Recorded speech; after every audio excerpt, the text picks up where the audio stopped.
Welcome to the latest episode of Authenticated with your host, Kate McLeod. I am intrigued by people. People watching, I love. People learning, that's where I'm insatiably curious.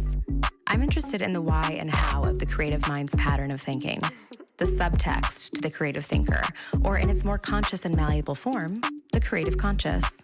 Because when you are so clear on yourself via the triad of consciousnesses, then you become reflective to others. Meeting yourself is an infectious practice because what feels good is infectious and something I think we could all use a good dose of. So join me in conversations with a diverse arsenal of creative thinkers, from artists to entrepreneurs to serial thinkers ready to optimize their creative conscious. With me, self-made and self-proclaimed creative entrepreneur. Sounds hot, right? Lindsey Mango, welcome to the podcast. Thank you. I'm excited to be here. I'm so excited to have you. You blow my mind. You really do. You are, Thank you. I think coaching is something that the world needs, and clearly you do as well. And you've just been empowering women and people to like sit in that light and to help other people in that way. Yeah. It almost crosses my mind every day. I don't know how people do life without coaching and without having these tools and that support. So, yeah, it's something I'm deeply passionate about. What's the first tool that you found that proved that to you? It's a really great question. What's interesting is I said the word tool and I'm like, there's so many tools, but I don't always look at them as like, here's this tool and here's how it works. It just feels almost like I have this elusive toolbox of things that I just utilize. And like, I don't know, they're not necessarily processes or anything specific, but I mean, there are some, of course, like I've used the model and all of that and thought work. But honestly, I feel like the biggest thing was realizing I'm very much like a work ethic type of girl. That's how I've always done things throughout my whole life. And so I think when I started to realize that approach wasn't taking me where I wanted to go, when I realized that like thoughts and how I was thinking about things were impacting my reality, that I couldn't just use like sweat equity to get where I wanted to go. And I could see how making like a subtle shift in what I was thinking created a different outcome. It felt like I had like discovered gravity. It was like I felt like I found the key to the universe. Even though I played sports growing up and mindset was a part of that, I don't think I ever fully understood how that worked. And I feel like when I understood that thoughts and beliefs were impacting our reality, it changed everything. I mean, it's the foundation to anything. It makes so much logical sense, which is also why I love your work as well, because a lot of it to me, I perceive as rooted in logic, where I'm like, oh, this makes sense. But with what you just said, my question to you was today was one of them. I have many. One was going to be, what's your relationship like with your ego? But I think my question now after that last answer was, what is your sense of play with your ego? Oh, interesting. Obviously, we all have ego and all of that. It's just like I don't think about it in that way that often, but how I would like define it would be like the beliefs and the things and the thoughts that I want to hold on to that are like keeping me small. And I do see my ego as it likes to like throw a fit. It likes to like get in my way sometimes of where I want to go. So my play with it, I don't know. I think how I'm kind of describing it here is I kind of see, I don't see it necessarily as this like adversarial thing that maybe I said that a little bit, but like that I have to like fight against. I see it more as this thing that was like meant to serve me, that was created to like take me, like help me survive, take me where it thought it wanted me to go. And so I almost see it as this thing that I have to work alongside with or have awareness of. And anytime it shows up, I feel like the play piece of it is realize this is a good sign. Something good is happening. I don't make it this terrible, wrong thing. It's just this very human thing, and that I get to work alongside of, and I get to have awareness of, and I get to tell it when to take a back seat and like get out of the way of what I want to create. Yeah. Well, that's like a beautiful interpretation of intention, right? You see it, like, of course, it's a part of you, but it sounds like there's a cool conversation that happens internally where it's like, hey, I understand the intention and like, thank you so much, but like, just not right now. Yes, Or like, have exactly. your moment and then let's go. Yes, exactly. I'm like, it's gonna be there, right? I always have the thought that it like wants to stay alive as much as possible, which is why it gets the loudest when you are in your expansion. But I always imagine it's like in the car, and I'm like, yeah, I have kids, and I'm like, get your ass back there. I'm like, you stay over here, and like I'm driving the car. That's like Uh-huh. the visual I have. Yeah, it's like you have a car seat and seat belts in the back. Get in there. Yeah, Safety yes, first. exactly. A lot of your content, you share so much about your family and your kids. And I'm wondering, like, with what you just said too, what is it like when you're instilling this thought work in yourself and you're perceiving these good intentions and you're building this beautiful thought structure for yourself, but also for clients? Like, there's a gorgeous malleability in that. But what is it like in real time when you're doing it as you right now? And then you're also instilling it in your children who are just these like gorgeous little growing beings. Oh my gosh, I think it is the most amazing thing ever because I mean, most of us, I think, didn't have parents that necessarily had like this awareness and this ability. And so I think it is like the coolest fucking thing to, hopefully it's okay that I swear, um, to be able to do it with such intention and like teach them with such intention. And I mean, they're still very, very young, but I already like see the impact of it. And I think one of the most powerful thoughts that I have is that my number one job is to do the work on myself because who I am as a mom and as a human is going to be the biggest influencer and an impactor in how they see themselves and how they see thought work and how they see intention. And to me, that's just such a useful perspective and such a powerful thing because it forces me to be a student of my work and also gives me a lot of power in how I show up. And it's so fun to see the effects of who I am and how I show up is impacting how they see the world, how they are intentional in their lives. Yeah, one of my mottos is be so clear on yourself that you become reflective to others. And Mm. that sounds very much like that because if you're not doing the work, why are we going to believe you? Yeah, like we You can't. I know? feel like so many of us came from so many generations of like, what is it? Like, don't do as I do, do as I say, or Mhm. something, which I feel like is a completely opposite. Like, it's actually just not true, right? Like, I think as a kid, even you see how that impacts you. And so I just think it's funny that we've kind of flipped that on its head and we're like, no, it's actually all about what we do and who we are. It's like even working out. My daughter's like, I work out around them all the time. And she's like, are we going to go work out? It's like, I was never. I'm not that she is actually working out, but I Yeah. think about how that influences her over her life and how I do it from an intention of like loving myself and nourishing myself, not from a place of self hatred or anything like that, and how that is going to influence her. And I never had to tell her to do that. She's just already like catching on to that. And I think it's such a perfect example of how, when we are the change, how that influences the people in our lives and our kids.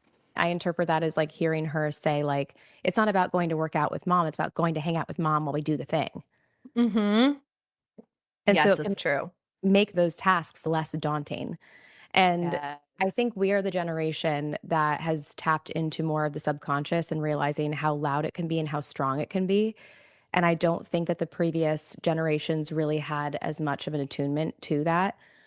But I mean, I can tell you sometimes like self sabotage, anything like that, where I'm like, whoa, I was like, wow, I really need to be so careful with what I say because I did that just with words. Yes. Oh, that's so powerful. It's so It's, true. hmm You had a post, and that was why I initially reached out to you. And you're talking about expanders and contractors. And I'm wondering what your system is for identifying what an expander is and what a contractor is.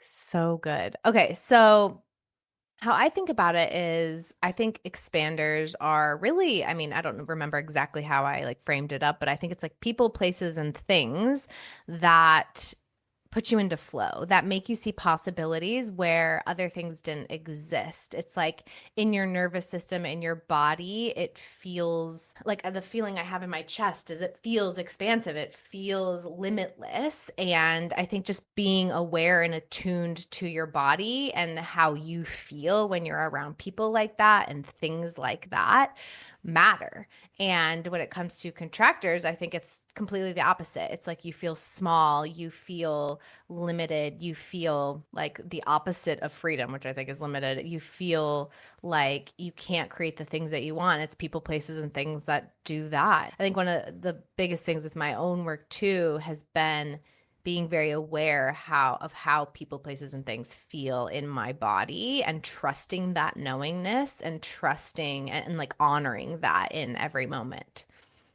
What's the real time realization of that? Is it like is it coming from a place of neutral? Is it happening at the moment, or does it happen in reflection later? I would say for me, there's levels of it, right? Like I think that old me was very much before this work, like I wasn't aware of it at all. And I just settled for so many things that weren't expanders. And then I think over time, I've developed the ability to, like I was thinking about the other day, like I really don't have, I don't have a lot of friendships with anyone that's like not an entrepreneur or like reads personal growth books and like doesn't think that way. And I think over time my standards have just risen. And so I think in certain areas of my life, like even with food and even with places, and like I have a very like acute awareness in the moment of like this, not that.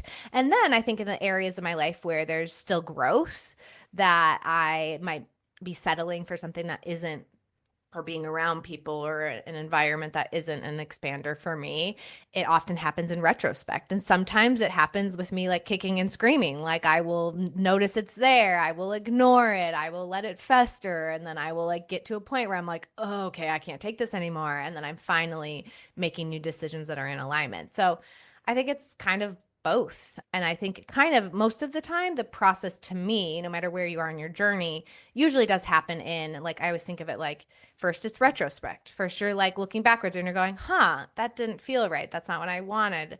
Then eventually you like get to the point where you have awareness in the moment, and maybe you've already like started spending time with this person, or you walked down this path, and then it's like you get a choice. Do I go back, or do I have this awareness and I use that to inform my decisions in the future? And it's just like kind of progression, and that doesn't have to take a long time, but I just think it's like all part of it.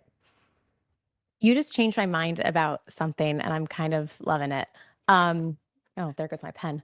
Um, so there's a thought I have around my career as an actor, because though creative consulting is something else I love and do, and entrepreneurship is something else I love and do, I also still love acting. And there's this thought I have around it where when I decided that I needed to expand my creative nature in order to have other realms that like satiate me and bring me that I have more control essentially in feeding myself happiness and fulfillment and inspiration. I had this thought of, okay, you know what? I'm going to make peace with not just doing this one thing. And I'm going to make peace with doing a multitude of things and being multidimensional, because I'm just going to let the rest of the world catch up to what I know is here. But with Yeah. what you just said, it's almost like I have to let my past versions catch up to where I am now, or the current version to catch up almost. Interesting. Ooh, that's so good. So what does that Yeah. mean? It's like, it just feels very three-dimensional. So I guess alive, essentially. Mm. Or do you write these things down, or do you talk to yourself, or how do you communicate with yourself about these things? It's a great question. I think the best way that I communicate with myself is through writing. I love to journal. I love to write my thoughts. I think that that doesn't always happen. Oftentimes I'm having conversations in my mind about things. I love Um those. yes, a lot. But I would say the most potent way is just taking like intentional time to write. And I will say like I don't often go back in my journals. Like I don't like, even if I save them, it's not something that I go back to over and over again, because I kind of have this belief like if something is truly earth shattering and life shifting, it like happens in a moment and you are different from that moment forward. So even though I have to learn things over and over again, and I sometimes it's like I experience the same growth edge over and over in new and different ways. I don't, yeah, I like might save it, but I really don't go back to it very often. But I love to write. Like that is where I do the most work. What is your relationship to your writing voice? Because like I usually think about how there's a difference, and something I Mm. consult on is that there's a difference between the writing voice, the thinking voice, and the speaking voice, because they all have different speeds. We have different relationships with them. So do you know why it's writing that you like? Great question. I would say actually, as you said that, I was like, I do speak because I have coaching, right? So I talk out Mhm. loud to someone Oh, too. So yeah. that's a huge component of it as well. I didn't really think about it like that. But you asked, why is it writing? Like, why does that feel impactful for Yeah, me? like, what's your relationship like with your writing voice? I feel like my relationship is one of neutrality and curiosity, and almost a little bit like, I like the word you used earlier, like a little bit of playfulness, where it's like when I'm writing, it's like I'm going on an adventure to like find something to grow, to like play around with and mull around with in my mind. It doesn't feel like there's a whole lot of attachment to what comes out. It even happens when I'm like writing content when I'm in flow. It's just like I don't have a lot of stipulations typically around what it's supposed to, especially when I'm doing it for the purpose of growth. It's like there, it doesn't have to look any sort of way. And so I just allow it to flow out of me. So I just think it's kind of like this dance where I have no expectations and curiosity and play is kind of driving the car there. I use curiosity as a substitute for a lot of other things I don't have. Like, when I don't have patience, I will decide in that moment I'm just gonna be curious, and that will lend patience to me because Yeah, I I can't love that. sometimes. That's so good. I have to use that a Um, lot with my kids. No, I'm yeah. kidding. I love being around them. So when you find, like, a new desire and you find something new, like, you're in this state of playfulness and you're like, "Oh, that," you take off the blinders of what that is and you wanna go after that. How do you habitualize, or do you habitualize going after that new thing that's exciting you? You mean habitualize like the process, or the habitualize like finding those desires and like I guess moving both. forward on them? I think that at some point in my journey, I've kind of just like made a commitment to growth. So I almost feel like there's just like overwhelming sense of deep commitment to myself and who I'm here to be and who I want to be and what I'm here to create. And so I feel like just having that foundational like commitment to what I want, it kind of the habit kind of comes from it. Doesn't mean that it always looks the same or is like some weeks look more committed or like look a different way than others. I think because one of my foundational beliefs is that I'm here to leave everything that I have on the field of life. And I think that is just such a core like driver of me that the habits just kind of come as a byproduct of that. Like I'm never not learning, I'm never not trying to go after a new desire, I'm never not thinking about it. And again, sure, some weeks ebb and flow and look different than others, but it's never not top of mind for me. I think like habitualizing how I find the desires, I mean, obviously a lot of it comes from that. I think having coaches and having leaders and having friendships where there's conversations like this are consistently happening. I've also created a world where I have a undercurrent, I guess you could say, of like that I can't forget about like identifying new desires, identifying new wants, because the conversations that I've put around myself and the people that I've put in my corner like won't allow me to not. And so it's just kind of a cool ecosystem of both things existing together. Yeah. I love that because I feel like if you don't make the conscious decision to do that for yourself, then life will for you. You know, just like think about like the Mm. seasons we go through life and like how different friend groups look now than they did like 10 years ago. Oh yeah. And it almost becomes this like, at least for me recently, it's become this like repelling thing where when something comes at me heavy and I'm like, one, I don't want to. Two, I literally physically can't. Like I can't because I want to I am a better human when I'm being creative and when I'm talking about creative thinking and when I'm just like literally doing this. Like this is Yes. when I'm at my best self is when I get to find something between me and another person who I'm like, no, no, no, no. You got your creative brain and I think it's fantastic. And I'm so curious what we can come up with together. Yes. Totally. Yeah. That. When you do that with like, I guess a practice of a sense of play with your kids, does that help too? Does what specifically help? Like that commitment to desires? Yeah, I just think being a mom is so cool, being a parent is so cool, and I'm so excited for that chapter in my life to be able to expand in that way. And I'm so curious about from you, like, what are the opportunities there where you're like, oh my gosh, I'm learning more. Like this person's Oh, teaching me. oh my gosh. It's the coolest thing ever.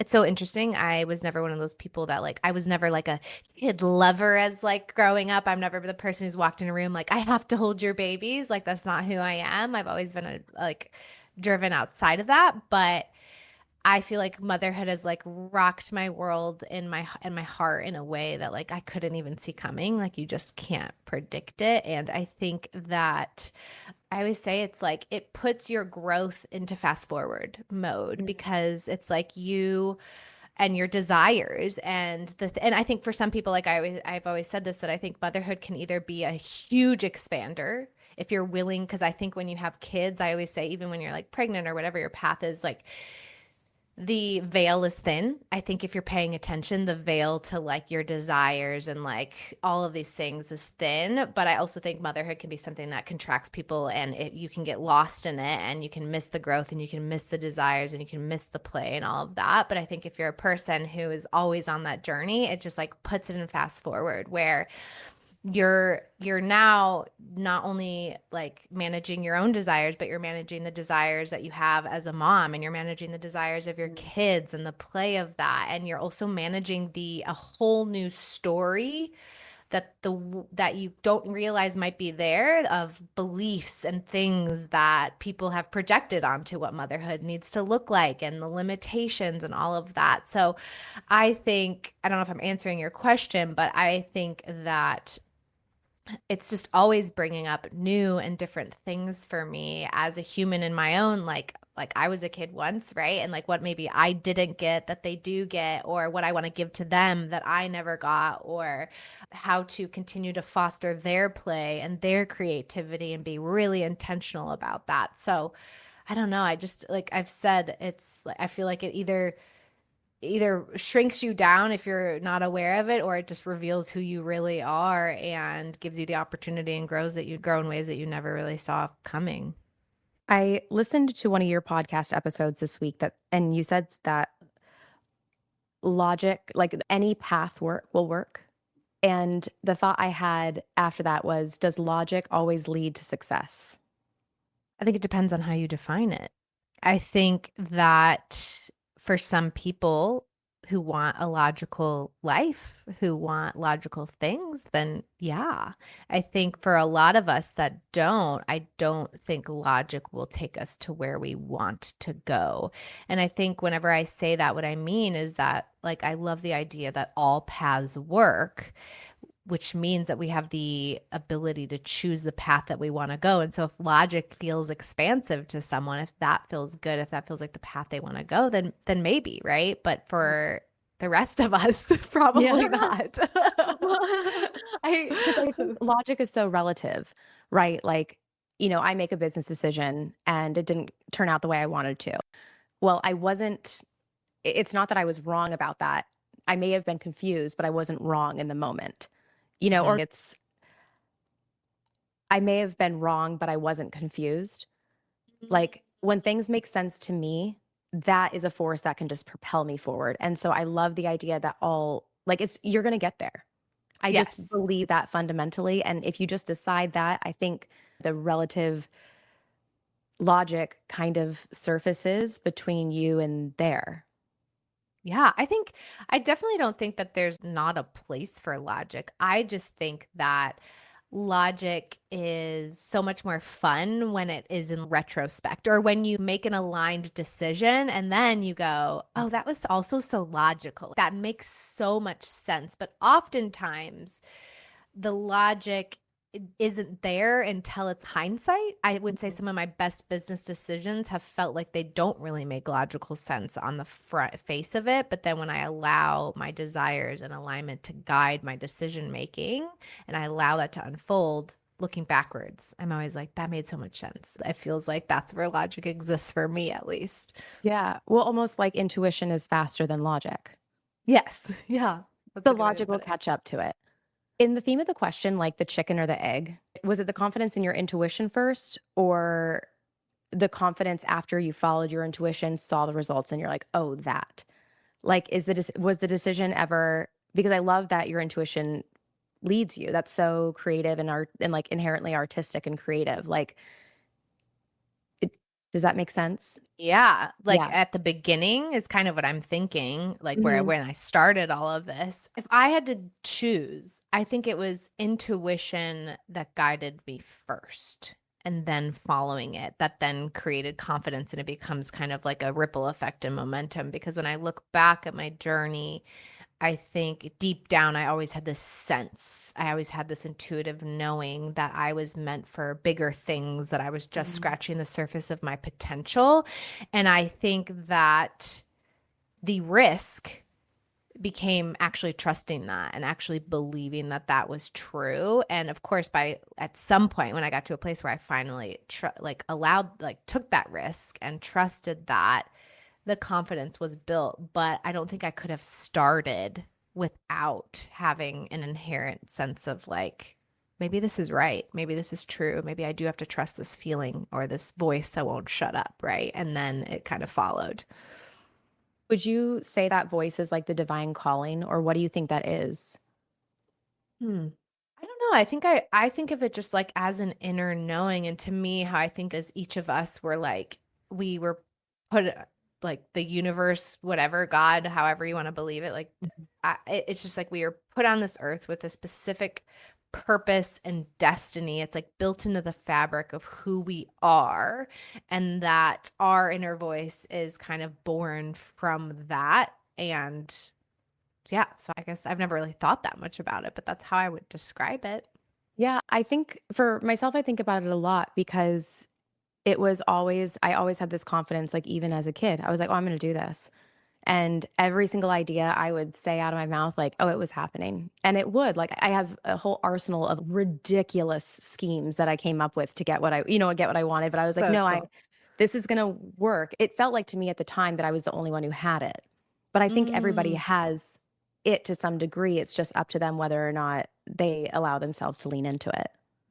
I agree. I think everybody has it. I daydream about a world where everyone is following their aligned desires. And my thought sometimes is like, would we have workers to do some of the jobs that we need? But I actually do have this belief that the ecosystem of like the world would come to like be rebalanced if everybody was trusting like what that inner voice was saying. And I think for some people it's just using the word the veil again, but it's like the veil is thinner. There is like a deeper knowingness and a trust in that or awareness, whereas for other people they feel so disconnected from it that they just don't know it's there. They don't hear it. Mm. What would you say are the three top things that cultivate being able to listen to that and then believe what you hear?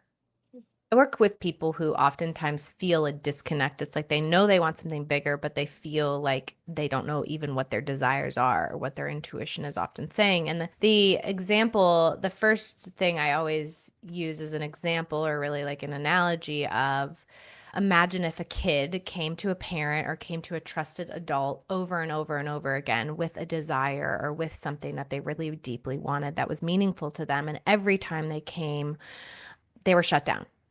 I'm like, eventually, on a long enough timeline, the kid would stop coming. The kid would stop asking. And so to me, that's like the perfect analogy of our intuition, of our inner voice, that eventually we shut it up and it gets so quiet that it doesn't feel safe to even come to the surface. And so, like, the first thing to me is like we have to rebuild trust with that. And that looks like starting to pay attention to the subtlest of desires or like knowing feelings, even if that's something as simple as like you go to lunch and you have that little gut feeling like, I want the burger. But then your brain is like, but I think I should eat the salad or like oh you finish a call and or like a work thing and you feel that little tug that's like I want to go outside. You don't really have an explanation for it, but like you feel that, but then your brain's like but I have so many other things that I need to do. So I'm just going to do that. And so for me the first part of that is just starting re-fostering this like relationship with it where it starts to feel safe enough to even bring the subtlest and smallest things to the surface. And then over time, to me, what that does is you start to build this trust where it can bring bigger things, bigger visions, bigger desires to you. So I would say that's the first thing. I think the second thing is like kind of a piece of that, but it's like actually like acting on it. It's like actually not just listening to it, but then acting on the things that you feel that intuitive nudge to do. And like that, taking the risk of that and like actually moving forward. And again, I think starting small sometimes is very useful if you feel like you don't have a lot of trust in that. And then I think the third thing is evidence. It's like, you're essentially building a new neural pathway in your mind that this is a safe way to do things. There's like right now you're doing something completely differently, which is maybe just trusting only logic and not letting intuition or desire lead.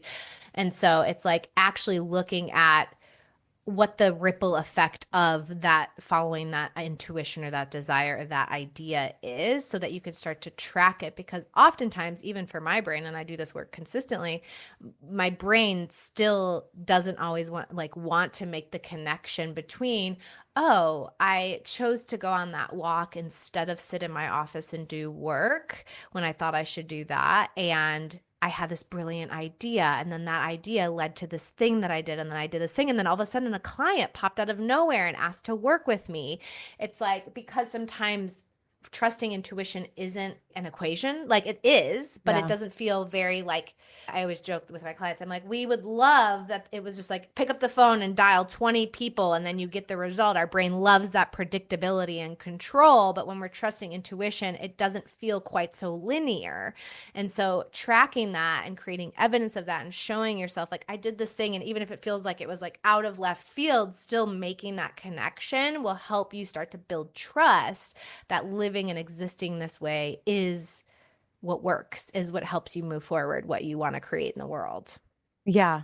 Oh my gosh. I'm like vibrating right now a little bit. So my methodology comes from the creative conscious. And the creative Mm-hmm. conscious is like how you leverage the subconscious and the conscious, and it's the conscious you rewrite to yourself. And it's that constant state of play.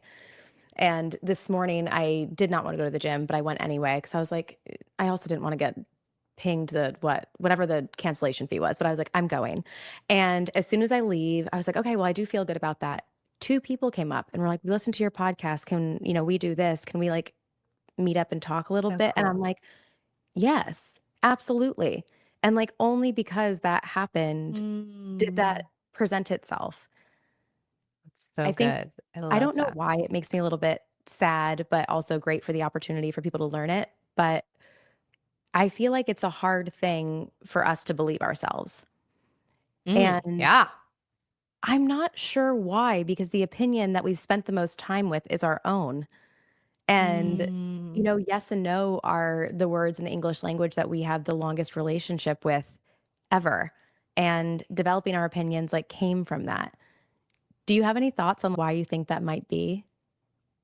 yeah, I think that's very sad. And in fact, I think it's work that I'm consistently doing is trusting my own knowingness. And that I think a couple things. I think oftentimes it comes from a almost like the thought I just had was like a group think. I think oftentimes like adults or parents or people in our lives have been taught that kids can't be trusted, like they can't be trusted in their opinions. And of course, like I literally was talking about this today with my coach, that like my son Henry, he's 13 months old. He can't be trusted. If I just let him roam around, he would Yeah. fall down the stairs, right?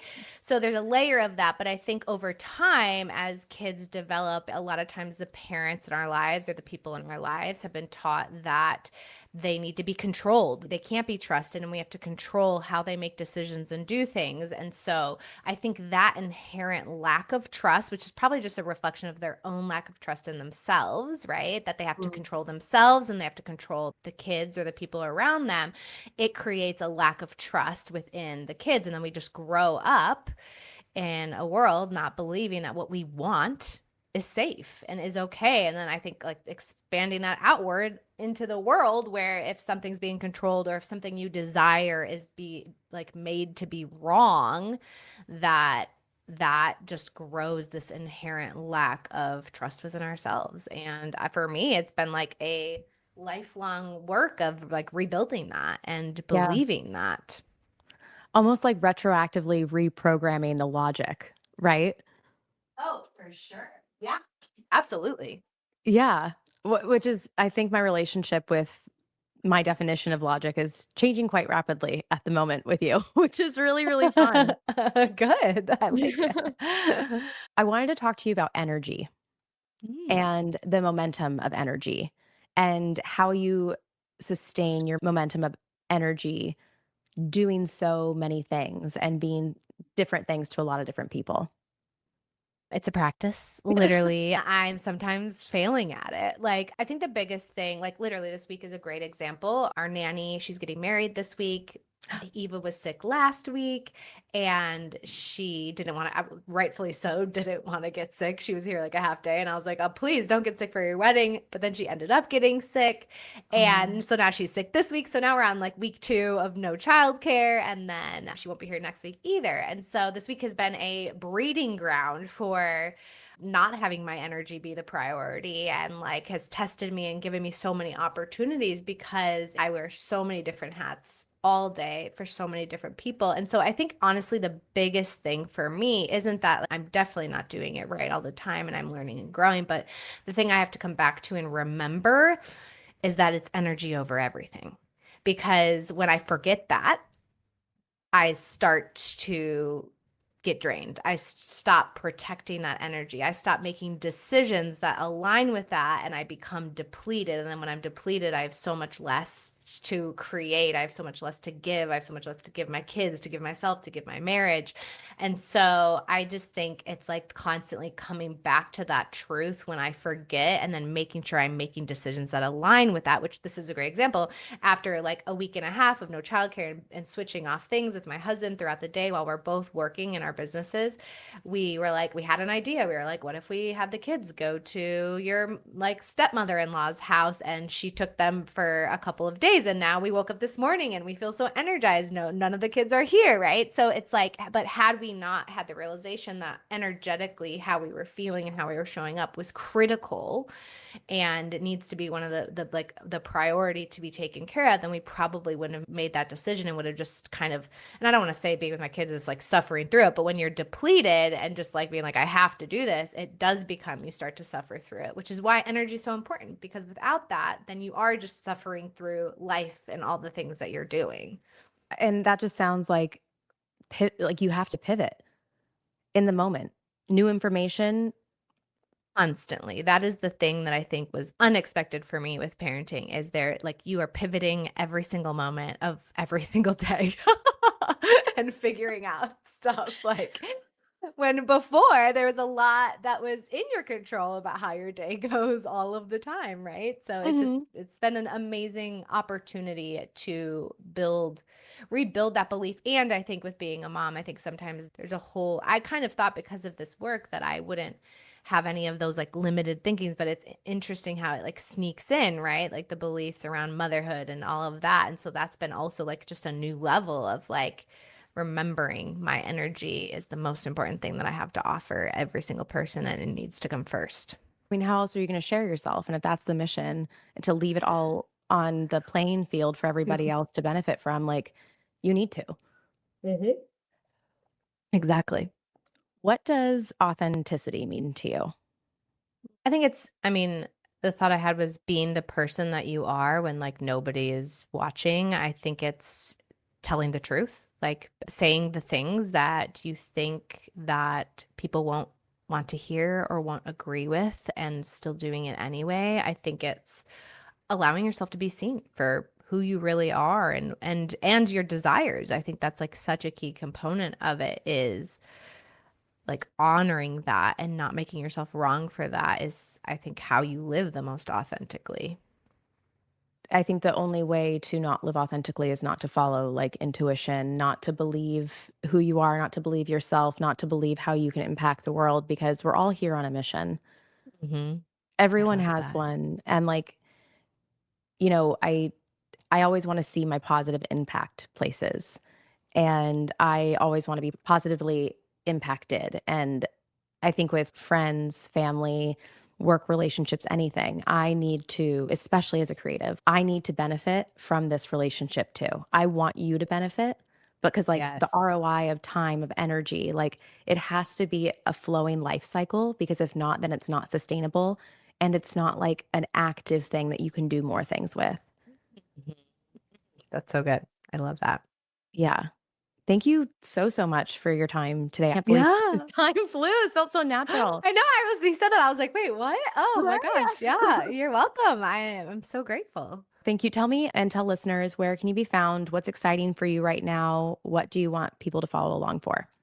Yeah. You can follow me on Instagram at Lindsey Mango _ honestly, I'm in such a season of honoring my intuition, so it feels like it's always changing and I'm always creating something new. So, honestly, I feel like go there and follow along. There's always new and different things. One thing I'm loving right now is I'm doing like audio drop challenge like challenges and things like that where I share my thoughts. Right now I'm doing Making Money Being You, and that has been really fun. It feels so fun to be in a season where I let every idea be created and not try to fit it in a box.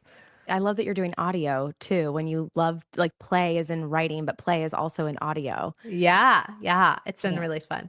And I bet the level of authenticity that gets captured in you in a real moment is like wild to even listen back to. Oh my gosh, I've gotten so much feedback too because again, with my kids, I've been like so involved and I mean, I'm always involved, but we've had no childcare. So like I'm taking them on a walk and they're talking and they're, doing things and they're kicking each other. It's like, and I've allowed myself to like parent while I'm still dropping an audio and like do things. And it's been fun to hear the feedback of so many people. And again, I don't just coach moms. I have so many clients who aren't, but just like they're like to have their experience be, oh wow, like you're giving me such permission or to do it this way, to be this way, to exist this way, to not have to let it be perfect, to not let it have to be this way. And so that's been a really cool experience. Yeah, in real time too. I think perfection is just the thing you can chase forever, and I guarantee you'll never catch it. Yes, that's And so also, it's true. not relatable. No one's going to Yes, catch it. And exactly. I can just tell how positively you're impacting so many people. And I just love that Mm. you've dove in headfirst into a pond and just the ripples are everywhere and just impacting so many people in all the different ways you show up. I think Thank it's you. really That means a magical. lot. Yeah, Thank you of so course. much. Thank you so much for coming on. And I hope I get to Thank see you you. soon. Thank you. Me too. Thanks. Awesome. Yay. Thank So you. good. And that's the latest. I'm honored to have been part of your thinking sphere today. Feel free to share, like, and subscribe on this platform or follow and participate on any of my social media platforms. If this practice intrigues you as much as it does me, then join us in the Me3 community, where we will work directly and you will curate a mindful method of thinking to define your own creative conscious. Thanks for listening to the latest episode of Authenticated. I love that you're here.